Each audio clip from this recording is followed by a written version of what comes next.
И ето ни в едни от любимите ми моменти в предаването. Трябва да кажа и аз юпи, като на шапката. Много хубаво, само не можах да разбера, зрителя ще погледне. Колко симпатично. Дорим историите ни, време не можах да разбера защо се изстреля да смениш един от фотосите с другия, да, при условие, че и трите са еднакво неясни. Те са еднакво неясни, ама историята ми почва с една много интересна препратка за изкуствен интелект на ръба на 50-те и 60-те години. Представяш си колко отдавна може да се говори за изкуствен интелект? Днеска за това ще зачекнем малко тази тема. Нали сега е много популярно изкуствен интелект да се ползва за всичко. Да правиш изкуство, картини, песни, програми, да пишеш и така нататък. Да го създаваш, да те гонят от компанията. За всичко да. Изкуствен интелект обаче се оказва, че си правени опити с него доста по-отдавна, на ръба на 60-те години. И ще ти разкажа за това днеска в днешната история. Добре. Също така ще ти разкажа историята на две невероятни, незабравими песни и една абсолютно забравима и невероятна песен. Интересно е защо ще ти я разкажа, естествено. С музика мога да свържа естествено само нотния лист и хармониката, нищо друго. Така, да видим. Зад хармониката се крие историята на Битлз. Зад хармониката? Да, зад жабата се крие една много интересна лична история на Пол Маккартни. Има интересни неща, които днес ще ти разкажа. Кръстил съм историята какво става, британците идват. Взел съм си го, особено какво става. Това е началото на един документален филм на заглавието му за инвазията на Битлз в Съединените щати. Какво става? При тях по-скоро Битлзите идват, но аз казвам британците идват, защото 60-те години има едно явление, което се нарича британската инвазия.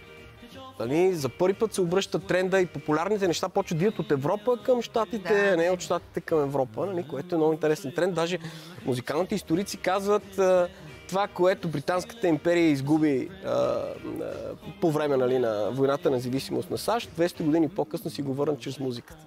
Това е за толкова влиятелно нещо говорим. Това е епохата на групи като Beatles, като Rolling Stones, като The Who, като Manfred Mann, като The Kings. Но днеска аз съм избрал две от тия групи да зачекнем.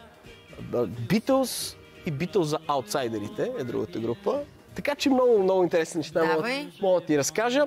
Всъщност условията да се появи британска инвазия са една криза в рок-н-рола. Ние си говорихме за деня, в който музиката умря. Един момент, в който звезди умират, други са в затвора, трети са в депресия. И някакси все едно индустрията се чуди какво да прави.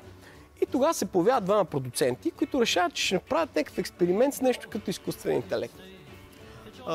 Монфред и Нов, мисля, че се казаха, те решават, че искат да направят перфектния рок-н-рол изпълнител и перфектната рок-н-рол песен с помощта на такива някакви методи. Не просто да се пръкнем, те да го изфабрикуват това нещо. И решават, че ще направят анкета до 3000 американски тинейджърки, какъв изпълнител искат да гледат и каква песен искат да слушат. И представи си, събират информация от 3000 момичета и решават, че ще направят сега универсалния войник на рок-н-рола и универсалната песен на рок-н-рола.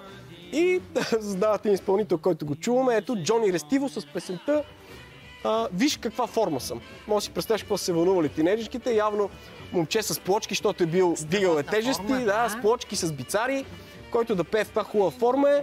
Песента "The Shape I'm In" нищо особено не постига. Колко интересно да събереш. Защо при условие, че отговаря на това, което искат? Гледало ли си има едно филмче в интернет за фокус групата, дето тестват колелото на фокус групата? Първобитни хора. И те им викат: "Вижте какво измислихме колелото". Не, нещо не е така. Не трябва ли да е провлъгално? Та фокус групите, които твърдиме, че тестваме с тях неща, те нямат никаква представа кое е хит и кое ще стане голяма работа.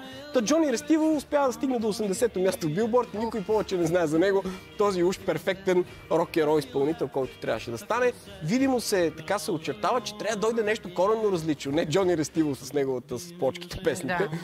И всъщност това нещо са британците и най-вече Битлз. Битълманията, всички сме го чували това нещо. Колегите даже може да пуснат. Сега ще пусна едно парче, което чувала със сигурност, но не си го чувал в тази версия. Слушай сега на какъв език пеят. Това е немски. Слушал ли си Битлз на немски? Това е песента I Wanna Hold Your Hand, първият хит на Beatles в Щатите, заради което те всъщност открищват Beatlemанията там. Но всъщност това е на немски, защото филиалите на EMI в различните европейски страни казват: абе, за Германия трябва да направите на немски да запишете.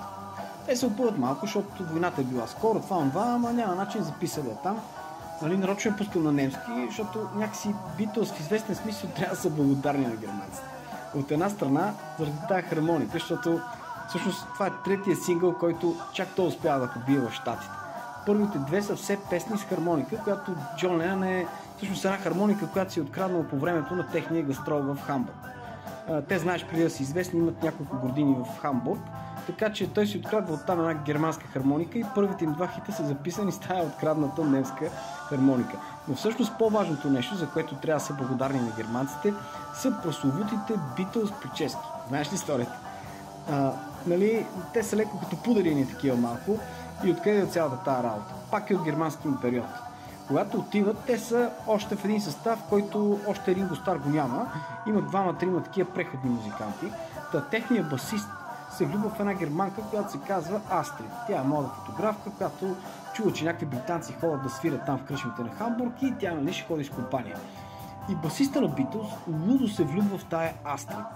Тя си има германско гадже, оставя го, залюбва се с басиста на Beatles, обаче гледай сега каква е играта. Тази въпросна фотографка германка е правила прическата на германското си гадже, който има леко така уши и тя му наресвала така косата, да скрием ушичките, да стане по-такова.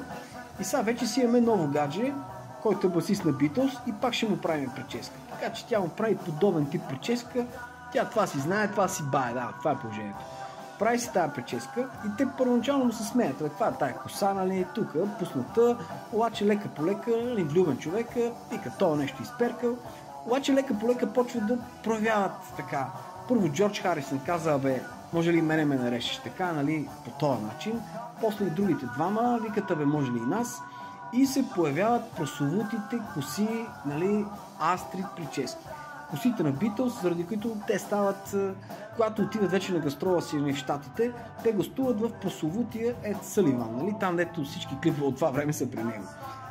И цялата нация гледа тия хора с коси. В този момент мъжете не са с такива коси. Те са с брилянтина назад, много по-къси коси, няма. Нещо ново е на хоризонта. Само след 15 минути всяка тинейджърка иска да дейтва такъв младеж, а всеки младеж иска да е такъв младеж. И, нали, може да си представиш. Намерих така много интересно обратна връзка от фронтмена на една от другите големи групи на това време, Beach Boys, който казва: ние гледахме Beatles това шоу и вика, направо се потиснахме, защото ние по това време бехме някакви все едно помощници на голф игрища, са ни бели панталончета, са ни шарени блузки, вика, някакви тотални лузери. Изведнъж гледаме някакви идват от Англия, някакви гати звездите в костюми, опънати с някакви коси, ето ние не бехме виждали такива неща.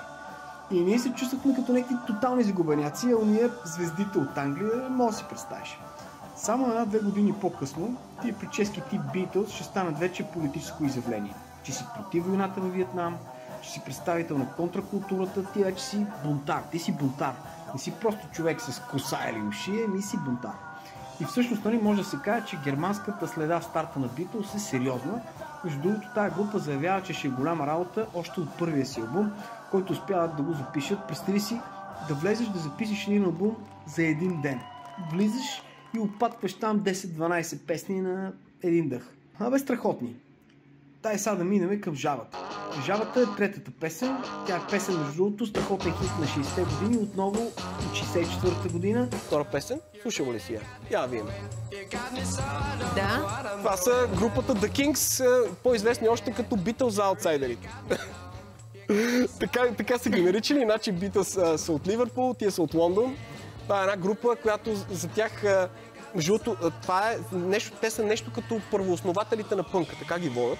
Виж колко по-остро звучене, колко по-агресивно звучение има песента им, също огромен хит, нали? Да. Даже казват, че за да постигнат това леко дрезгавото усещане за китарата, са си нарязали с бръснарски ножчета усилвателя отпред, това за да мога да парпори плътта. Нали, ма си представиш, с такива неща си играли хората, като няма компютърна техника с бръснарско ножче и отиеш.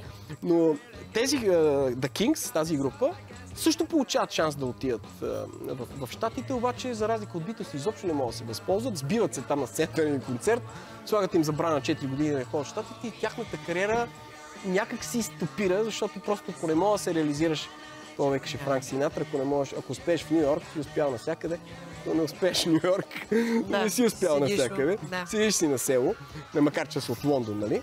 Но всъщност години по-късно фронтмена на тая група, The Kings, казва, ние вика, Beatles вика бяха бизнесмени, те знаеха как си продадат продукта. Ние бяхме просто писачи на музика.